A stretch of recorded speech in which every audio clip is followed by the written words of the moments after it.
That's what my architect has told me, yes, sir.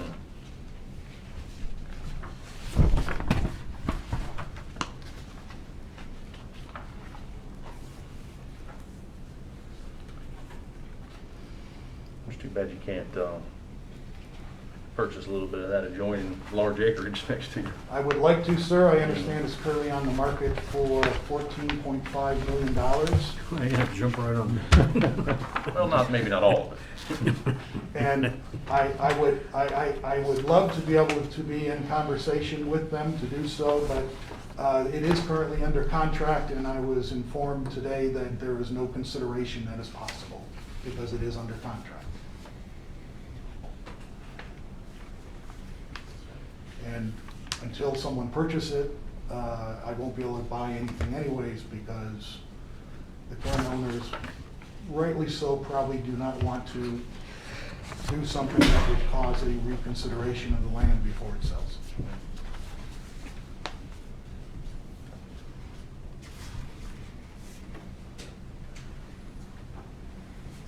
I don't see a picture, Bruce, of the eave. I will go on to say is if at some point in the future, that if I were able to purchase land, my intention would be is to purchase enough to guarantee that we renew the 40 Show it here, not here. That is my intention. So does it? But I don't know that's when and just if wall that would be able to be thickness. possible. So I That's a can't CMU. say that's what I'm going to do. Understood. Typical CMU, the cement wall, foundation wall. That's garage level. This would be the second floor. They're not showing any overhead. How about on the, This is the side that we're worried about. right, they're like showing it being siding and then just a fascia board. Well, you don't know that because it wouldn't show up in this Right. drawing that way. Can I approach to see what you're pointing at, sir? Are you gonna have overhangs on the sides of that building? Except for where the property lines are, yes. Because that's what the rest of the house has. I'm trying to maintain. That would be a zero It would be in overhang, no compliance. soffit. It would be in compliance with the requirements to not encroach on the neighbor's property. It would be to the property line, not more than.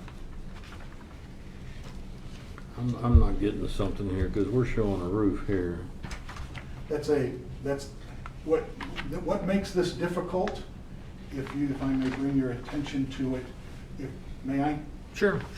If you look over here, instead of it being square, I would say, I kind of, if the general will forgive me, I kind of look at it as the Pentagon on Boy Scout Road. Because it would be a five-sided structure, not equilateral, but going around. And that this would be wrapping around to the edge there, and that everything else would be compliant along that edge as we go along. So this is, This side right here is where you see the two windows right there.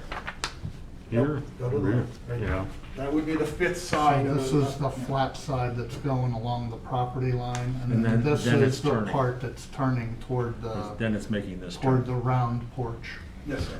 Okay, so that So this is is this, Right. and this is this. No, other way around, sir.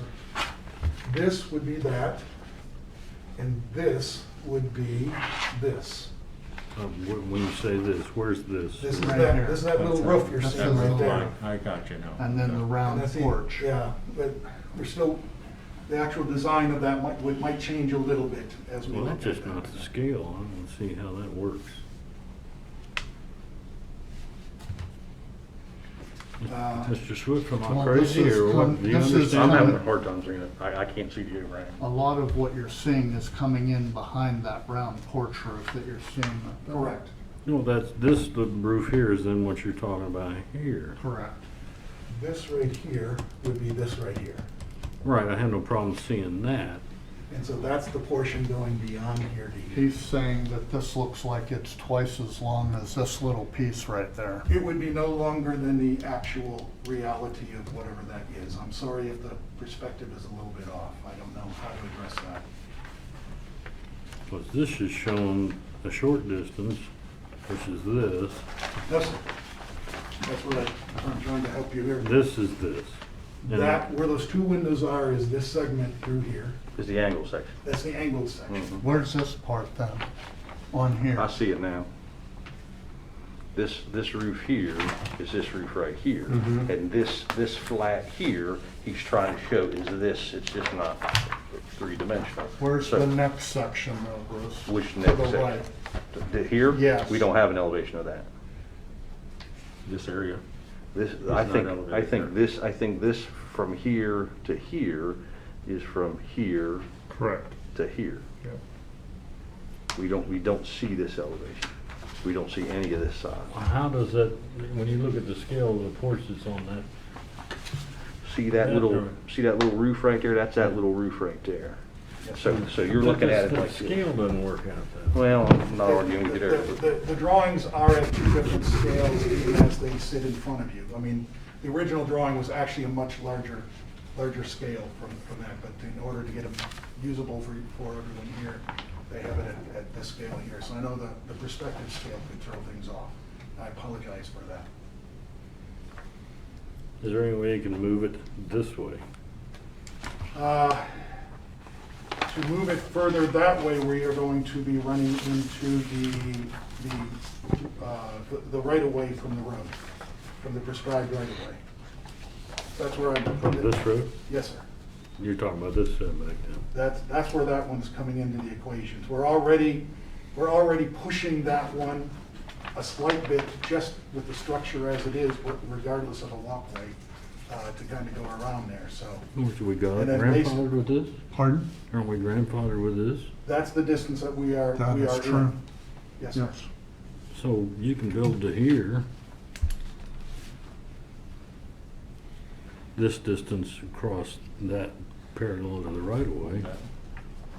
We were trying to maintain the main entrance to the house is currently right here. And so that would cause a total rework of the existing structure in order to accommodate that within what we're doing.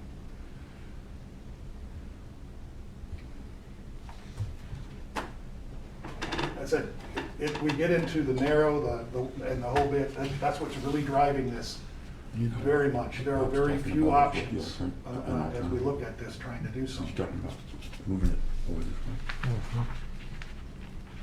You got, that's one cool issue right there, but although I don't know if it's. That's movable. Sure it is. Yeah, you're right.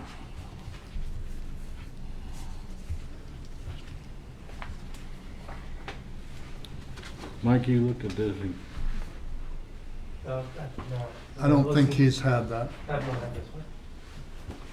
know how you feel about variances and we're trying to comply with your thoughts on stuff, but Yeah, have you got that? that's the one that's here. You have the, you don't have the written part, but basically this is all roadway. Okay, this is the rear property line, and he's asking to 0 on this rear property line. Okay. And it sounds to me like they're asking why that all can't shift forward 5 or 6 feet and match this existing grandfathered 33 feet, basically. This is going to be 26. That could be scaled back that way and everything goes forward. Shifted that way.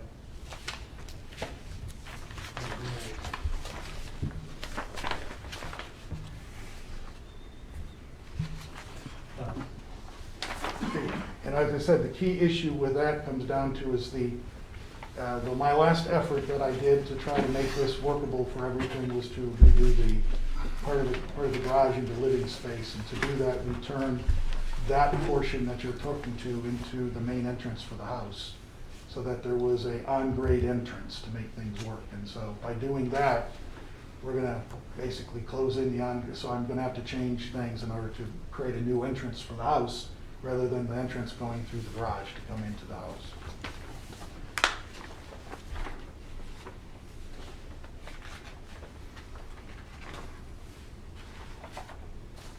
And the backside is a problem because of the deck or layout lay of the house or the layout of the house? The back side of the addition is, the challenge is because that property line that appears to be resulting from a road that was, county road that was closed down years ago. It still seems to be reminiscent of that. If you look at something from the 1921, you can see that that road existed as some sort of a dirt road or You're summer talking road or about something. the line here, The right? angle line, yes. How about this back here where you have an existing deck in the back of the house, the other side of the But the house? garage door, you Oh, know, sir, to be honest with you, I would love to be able to go that direction, but as you can see, the only thing that is there, or immediately, as soon as you get more than 10 feet, you're in the septic field, and that goes all the way to the end of my property. No, I And one of can the see challenges that. I have is I don't have an alternate septic field, so I can't touch it. Yeah, I understand that, causing but other you still problems. have a fair chunk of room. We're here to answer your request. I'm just, And get rid of one for sure, one Can- request can, for sure, uh, you know what I'm saying? Why can't you, temporal here? what is there a structural reason why you House should can't be- shift your addition north to pull back from that angle of property? something like that. You'll eliminate the front entrance to the house. And then put the That's, rearranger in there. if you're asking for the reasons, that is the reason. Otherwise, no. If I don't have a front entrance, it's fine. So the stone walkway leads to the deck? It does. Okay, and the entrance to the house is off of this gravel driveway? Yes, sir. Directly heads in. I can show you a picture. It's a of it. basement level entrance. If you would pull this Okay. back, bring this And over this- to, we get 10 foot. You can't put an, And then pull can you this put out an along entrance this onto line. the Yeah. addition? And then pull this point. It would have to go through the garage. And then work with that. There's no way to make a front entrance without it going That's through what the I'm garage. saying, and you're right on, is that, Mm-hmm.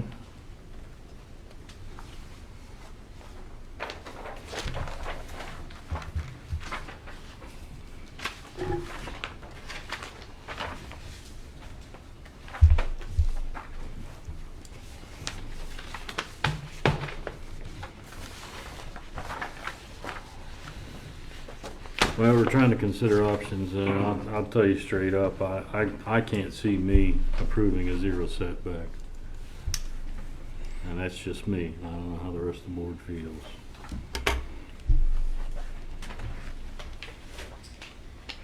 Is the board in deliberation now? No, we're not in deliberation, no. I think the difficulty is that,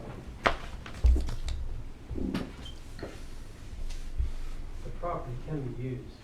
If there's use for the property, and it's certainly a uniquely shaped property. I think that's fair. It's the unreasonable hardship that I think is the struggle there, because we're sitting here wondering, could this have been drawn differently by an architect or an engineer to accommodate some sort of distance between that side property line? I realize there's a door, there's an entry issue, but,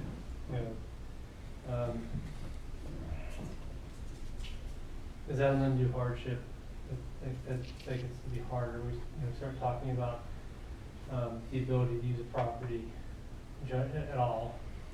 You can use the property, you just can't do this to it. So that's I think the challenge, the legal challenge you consider that legal element is that is this truly an undue hardship? Not at all to take away from the personal hardships he's talking about, but more generally for the property. Can you use this property without and comply with the zoning law without any undue hardship? That's really more the standard for you to consider.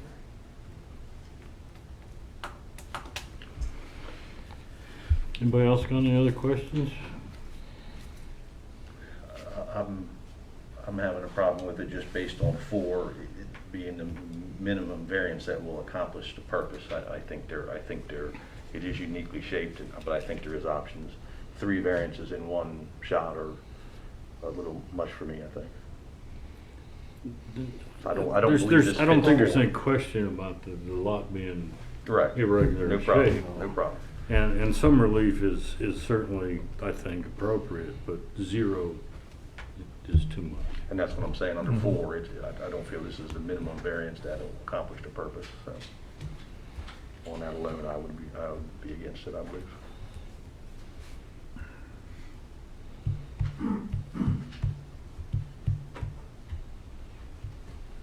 Bob, Steve? No, I just trying to look at alternatives as well. But I don't see any, but I'm not an architect either.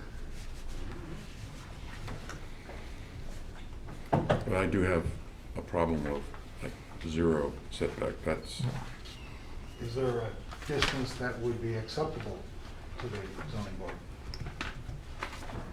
I don't think it's appropriate for us to get into discussions of what, I What does apologize, he sir, have? for asking a question. I should- what we've, well. You get to ask questions, this is just how they answer it. Thank you, Your Honor. You're certainly allowed to ask them, but we don't enter into negotiations. I think it's fairly, because we've gotten called out for that.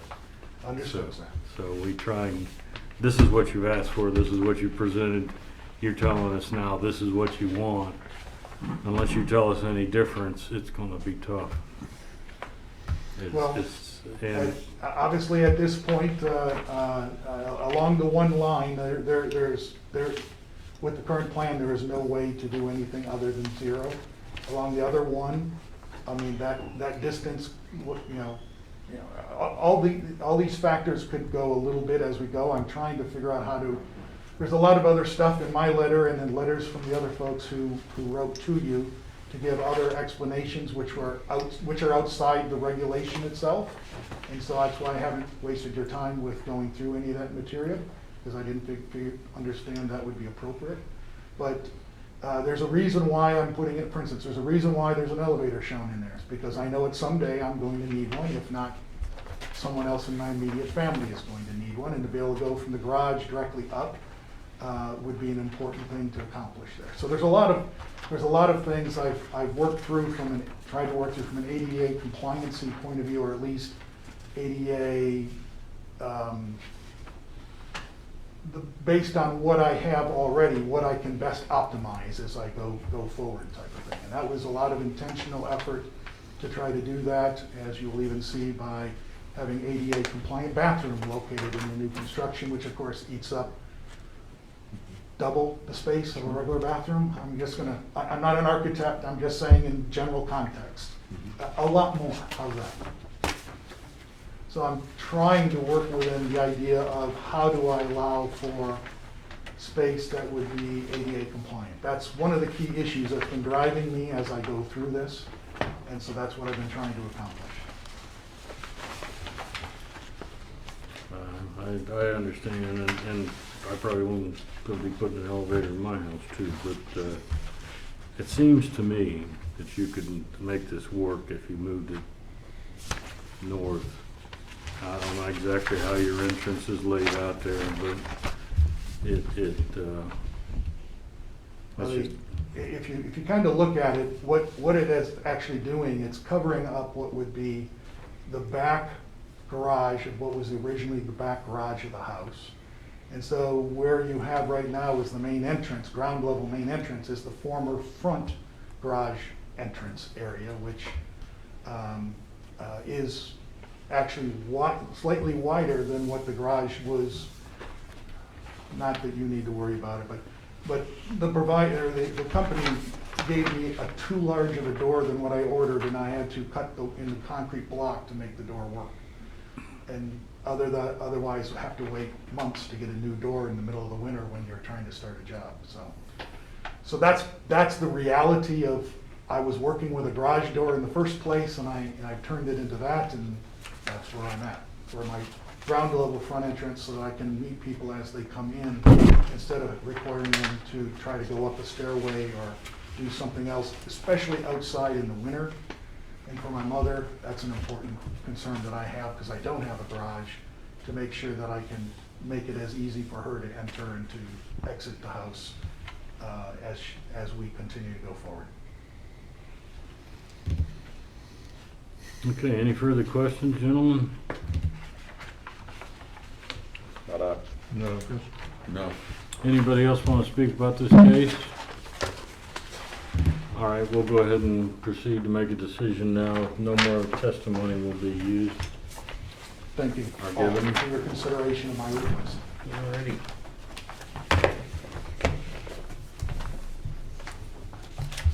Val?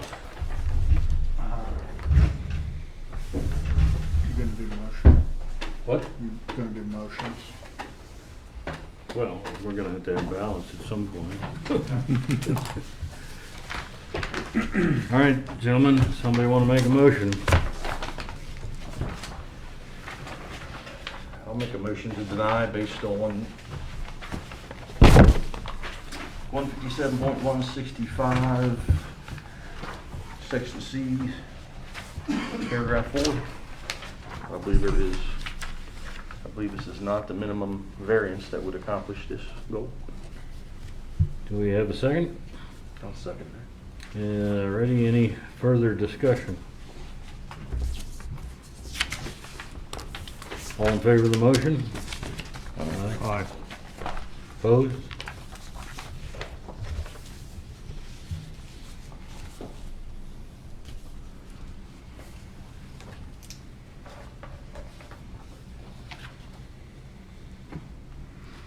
Which one is that? VR 221. No, I mean, there's I'm sorry, the VR questions. 821.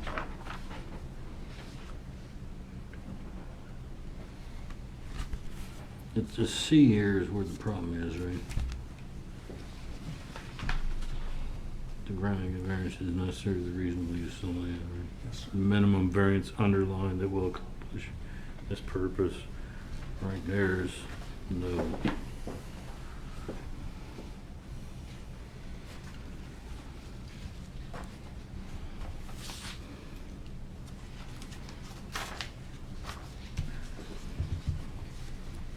So we're opposed to the appeal, even though we're approving it.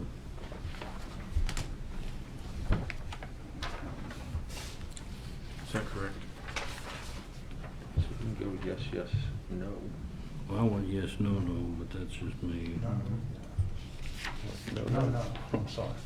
No, no. Sorry. Okay.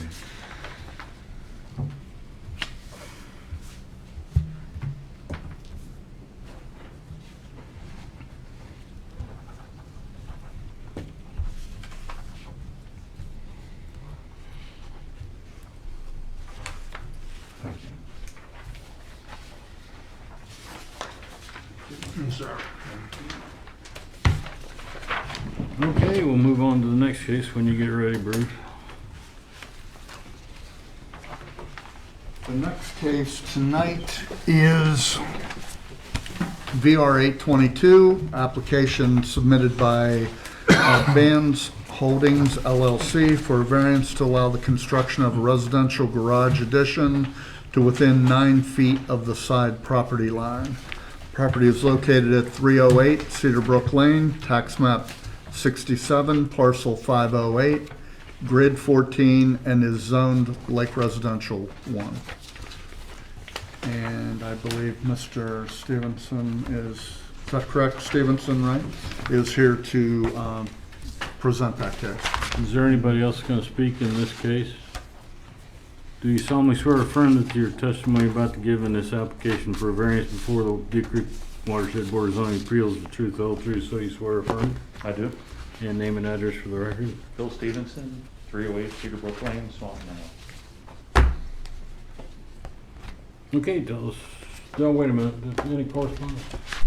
We have a letter from Amy and Jim DeMesa in support of the next door neighbor of the Stevenson's petition for the permit.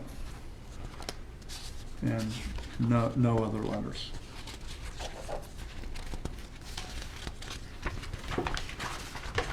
Okay, go ahead. Thank you. Thank you for hearing me tonight. I have a prepared statement I'd like to read, just because I can't remember everything. So, my wife and I respectfully request a variance from the side yard setback prescribed in the Deep Creek Watershed zoning ordinance pursuant to section 157-165. The property is located at 308 Cedarbrook Lane, tax map 67, parcel 508, lot 68A, grid 14, and is zoned LR1. We are requesting a variance to go within 8 feet at the closest point of a side property line with an attached garage addition to an existing structure. We submit that granting of this variance is in harmony with the general purpose and intent of the zoning ordinance. The granting of this variance will not be injurious to or alter the character of the neighborhood. The immediate neighbors on both sides of this property have structures closer to the sideline than what we are requesting. The granting of this variance will not impair adequate light, air, or views to the adjacent property or otherwise be detrimental to the public welfare. The proposed garage addition is to the rear of the existing and both adjoining properties, and there are no properties within view of the rear of this property. The granting of this variance will not establish a use not permitted in the district. The strict application of the provisions of the zoning ordinance in this instance would deprive the applicant of reasonable use of the building lot by preventing the construction of an attached garage of a functional size. We believe this is the only option available to accomplish this goal. The width of this garage in this design has been kept to a modest 26 feet to keep the variance request to a minimum. The hardship in this instance is the lot itself that is small by today's standards at just 0.649 of an acre. The odd shape of the lot creates a practical difficulty in of itself when trying to best utilize the property. In closing, I'll just say that we appreciate the opportunities afforded us in the zoning ordinance to seek relief by variance to allow us to utilize our property to the best of its ability or to the best possible use. We have done our best to follow the guidelines set up by the ordinance and to keep this variance request to a minimum. In addition to that, practical difficulty relative to the need for an attached garage. My wife had her both knees replaced at the same time a few years ago, and you know, the hard winters up here and the need for an attached garage based on her somewhat limited mobility makes it more of a need for us. And that's all I have, and I appreciate you hearing my statement. Okay, well, one may have questions. I know, Bruce, you wanted to recuse yourself from this Yes. case. So Bruce will not be hearing this case, obviously, because he's the contractor. Alrighty. Have a napkin or something, or a tissue anywhere hiding. Pick it on my leg. You should get it. Blood thinners help too, you know. I'd have to think twice before I give you mouth-to-mouth, but. I have to think twice before I receive it. Any questions, gentlemen? I do. Mr. Stevens, you stated that consideration for having minimal impact for your variance was considered. I'm speaking particularly to the width of the garage. Can you tell me what accommodations would be lost by losing some of the 26-foot width? So we have two vehicles that we would ideally need to keep inside of the garage, in addition to a lawnmower and some other items that we don't have a place to store right now. And so that width would accommodate the two vehicles, and then some space on the one side, either side, to allow just for storage to keep things out of the weather. I assume that's where the depth of it comes in. Yes, sir. And the width as well. Mm-hmm. Yeah.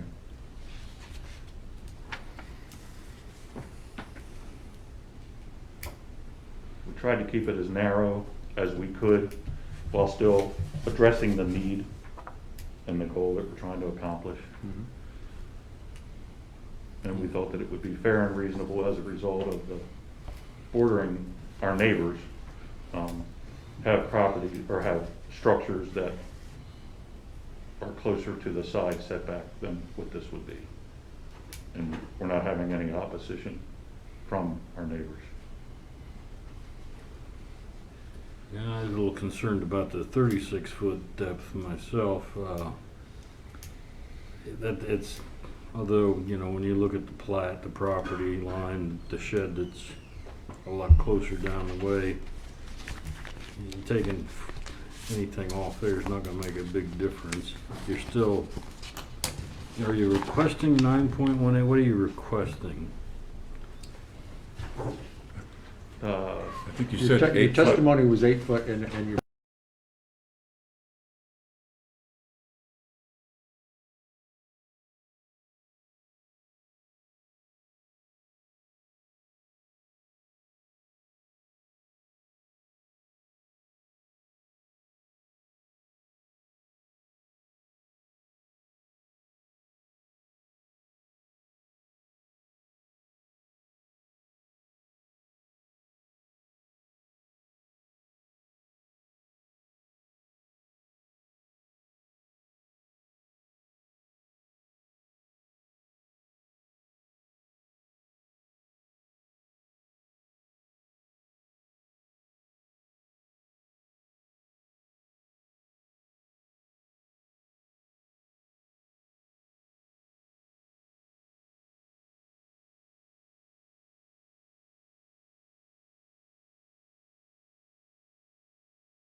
Looks to me like you've minimized it as best you can.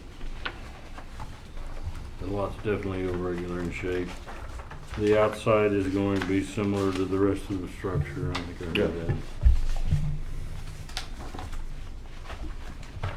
No further questions? No, sir. Anybody else want to speak? All right, we'll go into deliberations now then. Thank you. Okay. Somebody want to make a motion? Make a motion to approve. Got a motion? second it. And a second. Further discussion? No. Any specific requirements other than the regular? Just as presented and same story, as built survey. All in favor? Aye. Aye.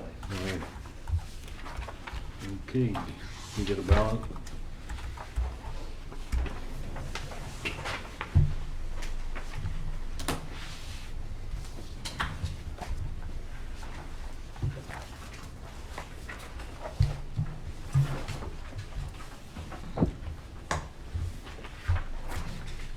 Oh, sorry. Thank you, sir. How many times do I need to tell you no?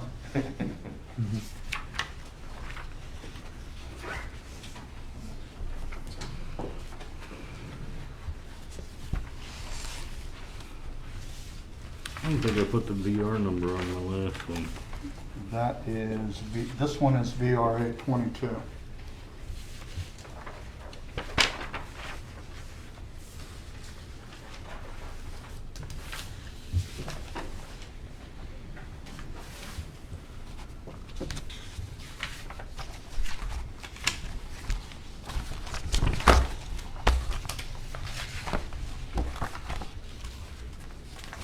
Okay. Thank you.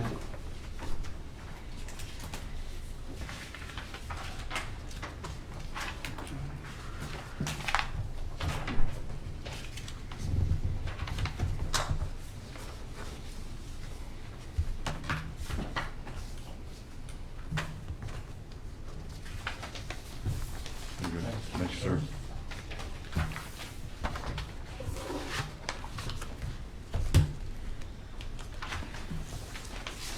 This, on the agenda, you got the approval of the plats, I guess.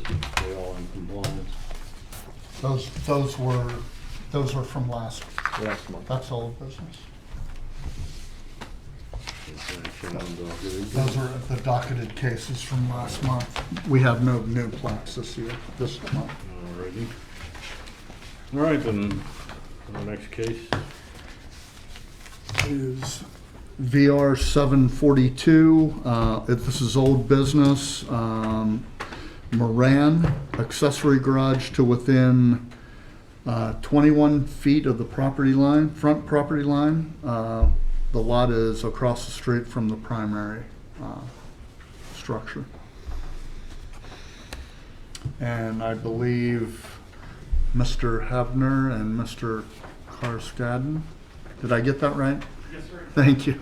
Are here to present arguments for the applicant and the, Jason Bottom. thank you. And who's representing who? Good evening, members of the board. My name is Wayne Hefner. I'm here on behalf of Miss Wells. She's the adjacent lot owner. I'll go ahead and hang a lantern on the fact that that's Miss Wells seated in the front. We recognize and it's been made clear to us through council and the board that this is not something in which testimony may be taken. This is just legal argument. Nonetheless, Miss Wells is just here to listen. for lack of a better term. Okay, that's fine. We don't, this is so rare to me.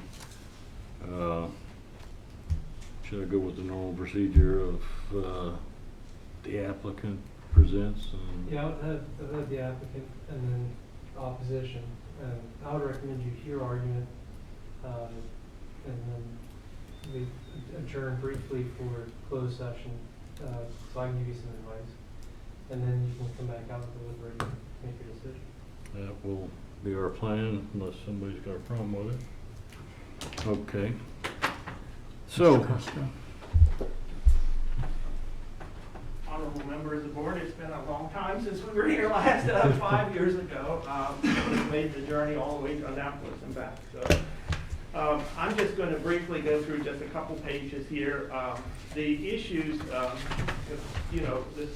Court of Special Appeals has primarily accepted everything in your all's original opinion except the issue of merger. And that came up, and Chairman Browning said it early on. It may all come down to the definitions, So, and in fact, he was correct. It did come down to definitions. So the Court of Special Appeals has thrown out the issue of merger between the lots. There was an issue that Tom Dabney had brought up about merger of contiguous lots, whether they were contiguous or not, having been separated by Hazelhurst Road. And the Court of Special Appeals has come back to say that they are two separate lots.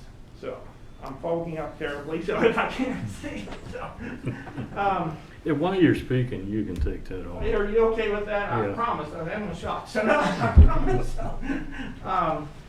And so I'm just going to go through this. But if you have questions, please interrupt me. I know you all reviewed it. Quite an extensive record. I have a whole file drawer on it by the time it got back here. So, but basically, accessory use and accessory structure are the two terms that we're looking at. And the Court of Special Appeals has ruled that they need not be on the principal lot.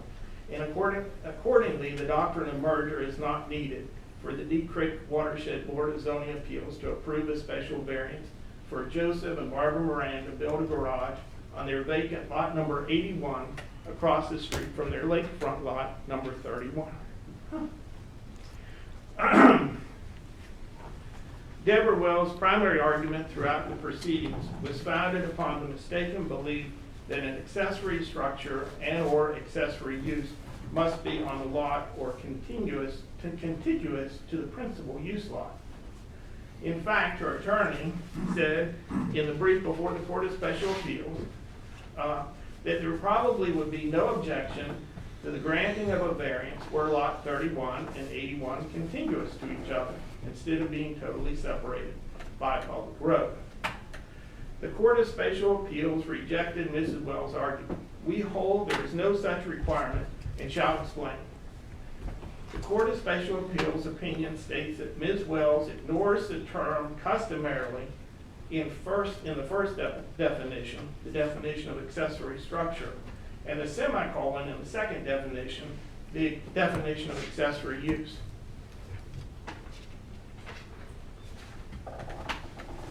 Thus, because a garage on the vacant lot could satisfy, the court went on further to say, thus, because a garage on the vacant lot could satisfy what comes after the semicolon, a use that is clearly incidental to and customarily found in connection with such primary use, it could also satisfy the definition of accessory use as a whole.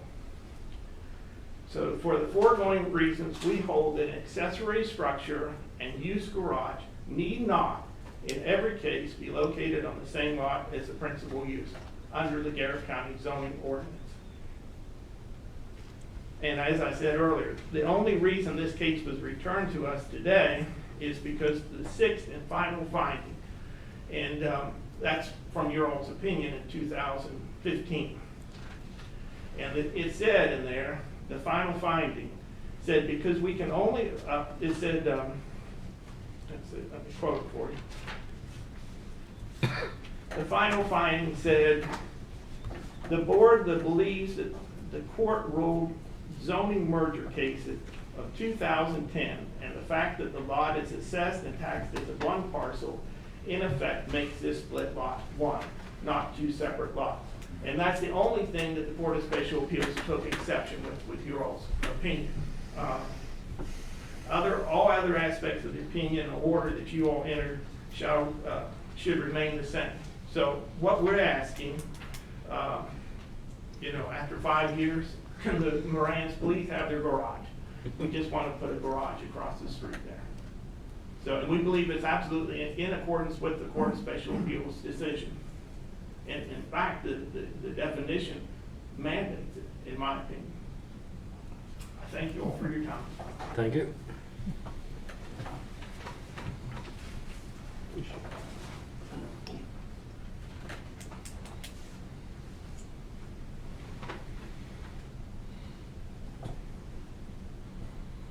For you gentlemen that were here back in 2015, whenever this issue first came before the board, you'll recognize that I am in fact not Tom yet. Obviously, I'm a very different attorney. So Mr. Dabney has retired in the interim, and thus that's the reason Ms. Wells has come to me. Now, I can certainly agree with Mr. Carskadden on a couple points. I can certainly agree that this is a very well-developed and well-defined record. I can also agree with him regarding the holding. What I respectfully disagree with my brother counsel is what that holding necessitates this particular board to do. To be completely blunt, and probably a little more blunt than I should be, opinions like this from the Court of Special Appeals are problematic. They are problematic because it foists a problem upon you folks. Okay? The last section that Mr. Carskadden read to you folks from the opinion, I think is the genesis of the issue and why I'm standing here before you today. Now, I'm going to put a little different emphasis on it because I care about one sentence. I care about the holding. Okay. The holding is on page 11 of the slip opinion, and what it says is, for the foregoing reasons, we hold that an accessory structure and use garage need not, in every case, be located on the same lot as the principal use under the zoning ordinance. As you folks who participated in Chairman Browning, I know that, I see your name on this transcript, I know that you were there. There was a large issue as to what you can do on a principal lot versus maybe what's not a principal lot. And I frankly think the board somewhat wisely made the determination that, well, if we're going to do what we're going to do, we have to have a merged lot. There's a lot of good reasons for that, okay? Now, the Court of Special Appeals has disagreed and essentially said that, well, because we can't give the out of this being a merged lot, because this is two separate lots, well, now there's a decision to be made by you folks. Is this the type of lot where an accessory use won't be on the principal lot. And so the reading of that Court of Special Appeals opinion doesn't disagree with the general assertion that's set forth in the code that a principal lot and accessory use are generally on the same place they are, right? And frankly, I think it was the supposition of most folks, not Mr. Karsked. I'll certainly say that at the very outset, he took the position that they need not be on the same lot. But I think the supposition, working from the board and Mr. Dabney for that matter, is that these things have to be on the same lot. And because if you look at the definition of accessory use and accessory structure, they generally are, okay?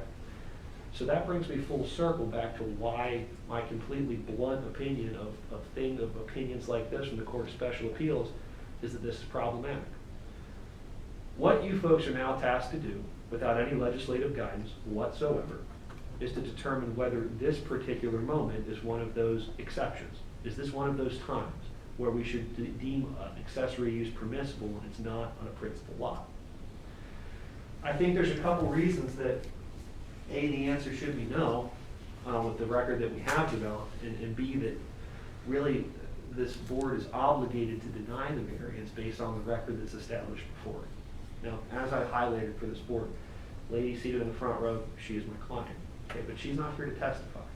She's not here to testify because the only materials that this board has to make its determination at this juncture is the record that's been established before. So there was certainly testimony adduced at that previous hearing. That was certainly done. It was done through Aaron Teets. But the problem that we have is that all that testimony is targeted at an issue that is now not being addressed. Okay? For example, what I mean by this, if we bring it down to brass tacks, you folks now have to determine if this is one of those times an accessory use isn't going to be on the principal lot. Well, what are you supposed to consider? Okay, because I don't know. I have no answers for you folks. And I would submit the code has no answers for you folks. But why this is an unenviable position is because you folks have been doing it long enough to know that whatever determination you make here today, somebody will figure it out and somebody will bring it to you later. And the reason you know that is because it's what happened in 2015, right? As you may recall, in 2015, one of the first things that Mr. Teets brought up in his testimony was, well, there was a variance for the Wilson variance that was in this board, appropriately deflected that, but it came back, and this will come back. And the question is, do we start this precedent now? Is this the time, on this record, to start the precedent of, well, are we going to start permitting accessory uses on non-principal lots? I think there are two very, very real questions that the record has not addressed that you folks need to consider, okay? And that first one is one that Mr. Dabney frankly brought up in argument all the way back in 2015. And that is, well, can it be used on the principal lot? Okay, that was something that they really wanted, well, everybody really wanted to kind of get to in the 2015 hearing, but nobody got to, okay? The closest thing that we got to addressing that answer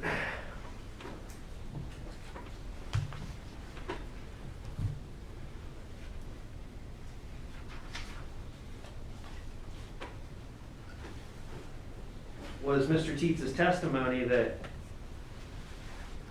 the garage that Mr. Moran wants to build couldn't be placed on the principal lot. Now, that's as close as we got, okay?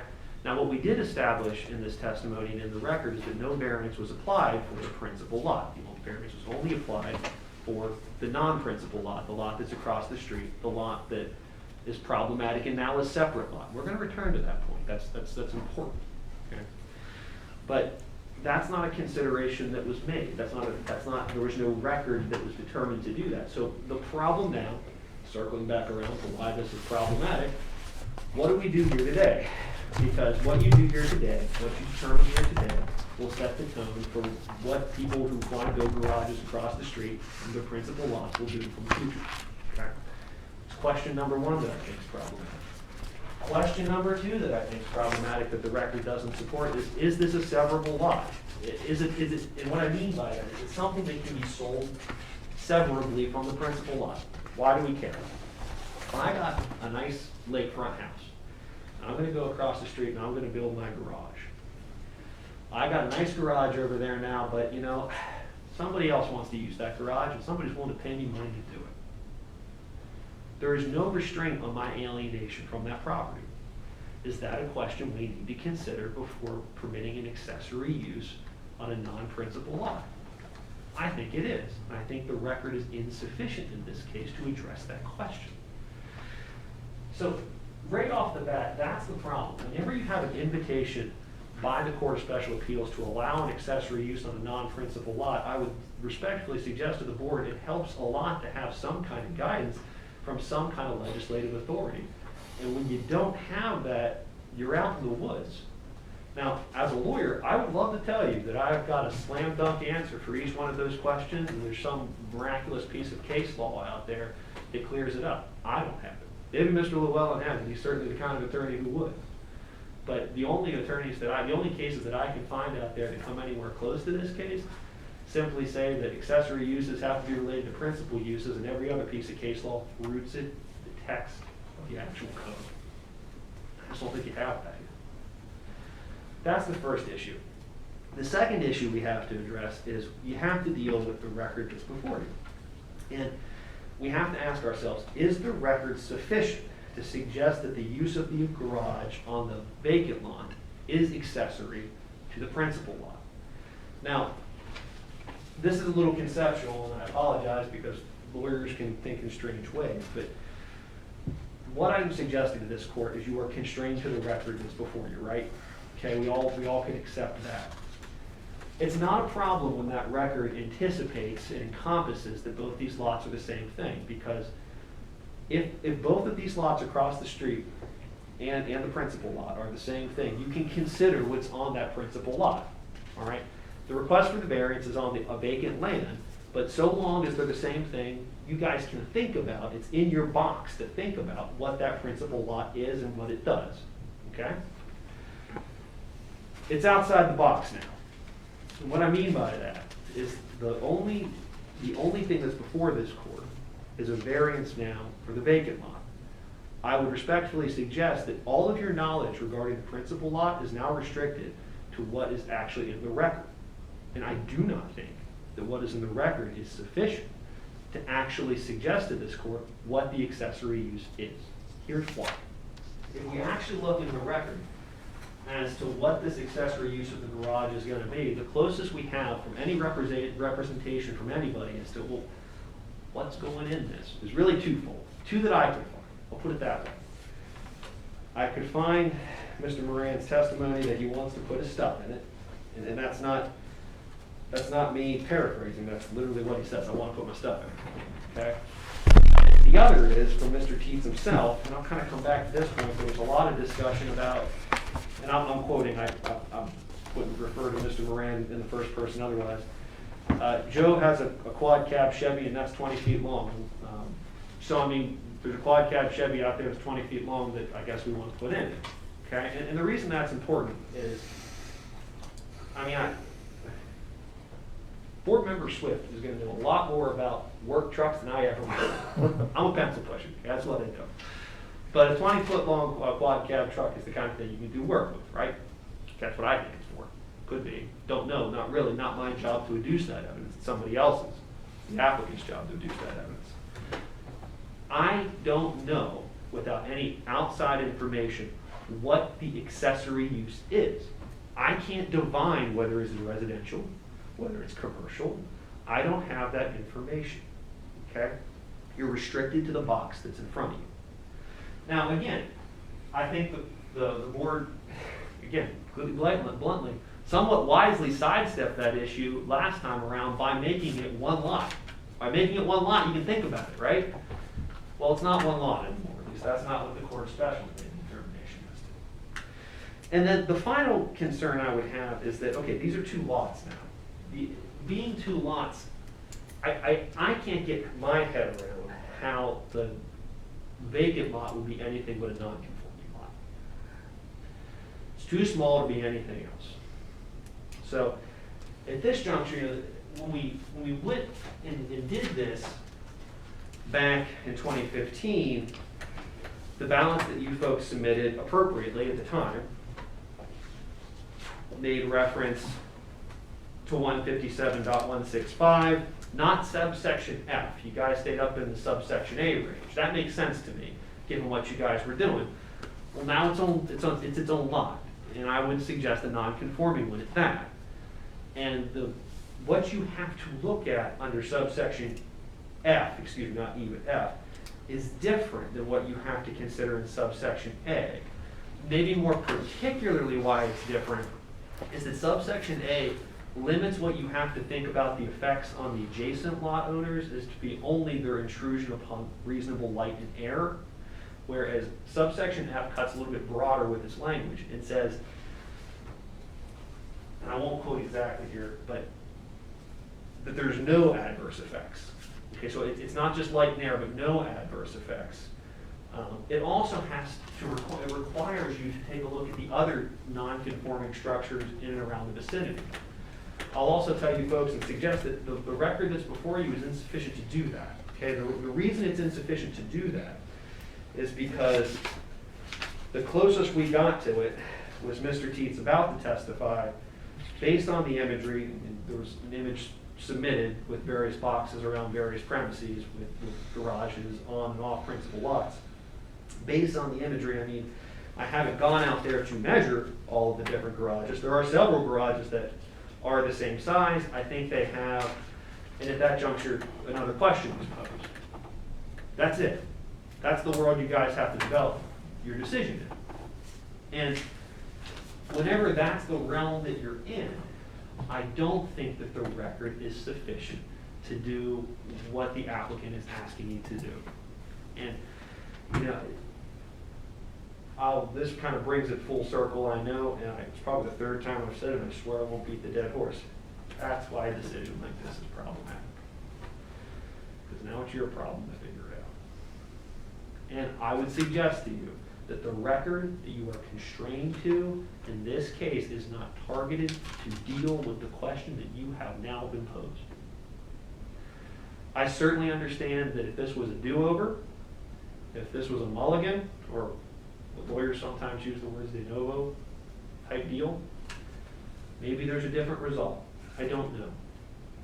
If we were to have all the testimony address the points that I think you folks have to address, maybe it is a different result, but you guys, for lack of a better term, stuck with what you got.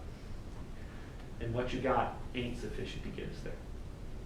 So, I would respectfully suggest to this honorable board that you can't grant variance, okay?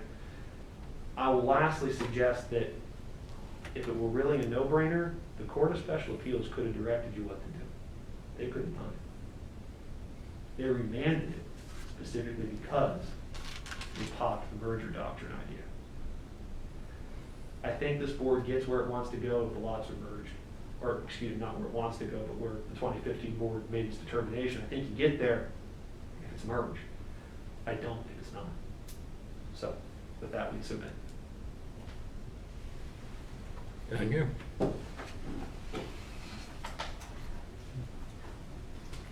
Any, Chairman Browning, opposing counsel would like you to dig back into facts, you know, and I don't think it's necessary given the Court of Special Appeals decision. He's bringing up a lot of facts, some of which are not true. I think in the record, I think there is an example of a drawing. I couldn't pull it out at the last minute, but there is a drawing on the Moran existing lakefront lot that shows that the garage cannot fit on that lot, you know. So, and I'm sure that is in the record. We have to dig for it, but you know, we're trying to dig into facts that you all have already heard. The Court of Special Appeals has already affirmed your decision, except for the merger, your consideration of merger. And so I think the fact that you were looking at the lot across the street the entire time. So with all due respect to counsel, he's trying to say you didn't develop the facts, but you did develop the facts on that lot. That's the lot we've always talked about putting the garage on. So your decision was based on that lot. And the fact that they can be separated according to this decision in the definition of accessory use and accessory structure provides you the background that you need, or the definition, Chairman Browning, as you said, it all goes down to the definition that you need to grant the variance. And we're very hopeful that you do. So, but we appreciate your comments. thank you. And I think with that comment, I think I have to stipulate, because one thing that is A lawyer never wants to hear and a lawyer never wants to do is mislead a judicial body, okay? I will absolutely stipulate that there exists in the record a diagram in which Aaron Teets attempted to show the construction of a garage on the principal lot. However, the garage that was depicted was the original set of garage that was brought before this court, which this honorable board said that's too big. And the 24 by 24 was not depicted. But I do want to stipulate, make sure this court is aware, that is part of the record. It is not a part of the record that's helpful to me. Thank you. Okay, we're gonna adjourn for a little attorney conference. Shouldn't take too long, I would hope. I'm gonna mute this room for a moment while we adjourn.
And you're on. Okay, we're back in session deliberations now to discuss the outcome of this question. You guys have heard the lawyer's arguments. I was on the case. I think, Steve, you were on the case. This was the second time we've heard this case. It was different. They came back with a more reasonable request. But none of that really matters. What we're hearing is an appeal from the court that says we can't call this an adjacent lot, and I have no problem with that. They tell us that we can do what our decision was without that decision being in there or that being part of our written decision. So I'm going to recommend that we proceed along that line, say that that our decision is still what it was, to approve that use on that property in this neighborhood. It's not injurious to the neighborhood. It's similar to other properties in the neighborhood. We know of other accessory buildings across the road from people's houses now. So it's not particularly unusual, but I think we do want to tie it to this specific lot, to saying this doesn't necessarily set a precedent for the whole ordinance. Does anybody want to add something to that? Or my lawyer told me I need to add something more to that? Are you suggesting that in this particular circumstance that the accessory use can be on a separate lot? Yes. Okay. You all agree with that? Yes. Agree. What decision do you need from us? So you're gonna, just like you normally need a motion and a vote. Well, that was kind of what that was, but let's make it official. Make a motion. Do I hear a motion? Bill, you're making a motion? Make a motion to continue with our previous finding and stipulate that the restrictions eliminate that it was a joined lot, and with the separation of the road is still a residential accessory use for the primary property. And that the previous variance and other parts of the case still stand? Yes, sir. That cover it? Do I hear a second? I'll second it. Any further discussion? All in favor? Aye. Aye. There you go, unanimous.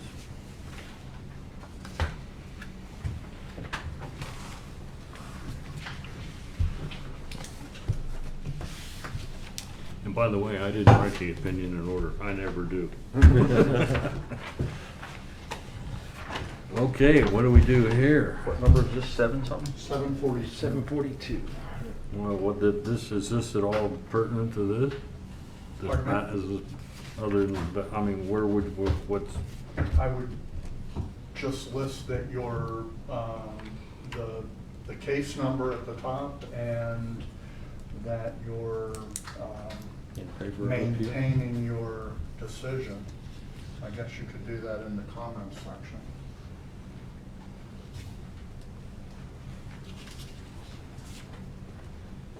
because we're not talking about anything particularly on here. Do you need, I don't know, that's up to you, what you want for your record, because you have the record of the vote, but I would just put the record of the vote, and I'll work that out. Just record the record of the vote. I don't think we have to check anything above. Okay. based on that. the vote Decision in is- favor of appeal? is took. Yeah, just at the bottom. You agree with the? No, yeah. very hard to remember. Thank you, sir.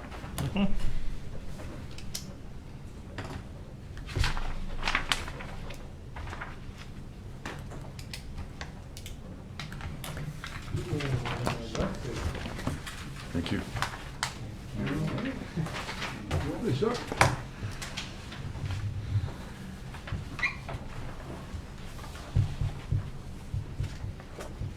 How about wording by Bill Metz comes in? I'm sorry?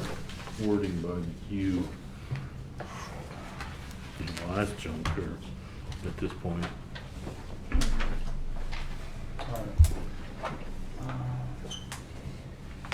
All right.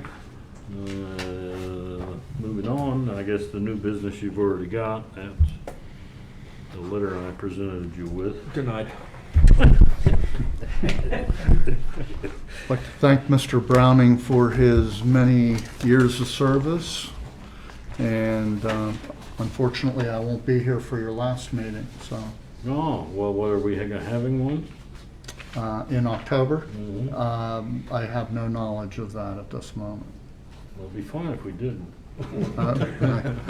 I'll try to accommodate you on that. So our next meeting will be on October 21st, if we have cases for that, at 7 p.m. All And right. you can adjourn if you're. Motion adjourned? Motion to adjourn, please. Without objection, so ordered. Thank you. Thank you.